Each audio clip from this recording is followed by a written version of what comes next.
სასტუმრო რედისონში საავტორო უფლებების საკითხებზე სემინარი გაიხსნა. სემინარის მთავარი თემა საავტორო და მომიჯნავე უფლებების დაცვა და კოლექტიური მართვა. სემინარის მონაწილეებს გააცნობენ საქართველოში საავტორო უფლებების დაცვასთან დაკავშირებით არსებულ მდგომარეობას. ღონისძიებაში სხვადასხვა ქვეყნის საავტორო უფლებების დამცველი ორგანიზაციების წარმომადგენლები მონაწილეობენ. არის საზოგადოებრივი ცნობიერება. Am seminaris ძირითადი მიზანია საავტორო უფლებების სფეროში არსებული საერთაშორისო გამოცდილების გაზიარება. მოწვეული ყავს ძალიან მნიშვნელოვანი ექსპერტები ამ სფეროში, რომლებიც ჩაატარებენ სემინარებს.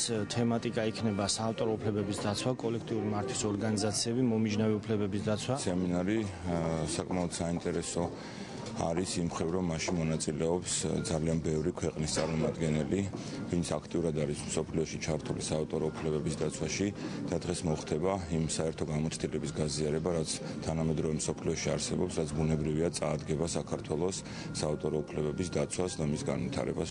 საქართველოში მსოფლიოს სხვადასხვა ქვეყნის საავტორო უფლებების ორგანიზაციების წარმომადგენლები ჩამოვედით.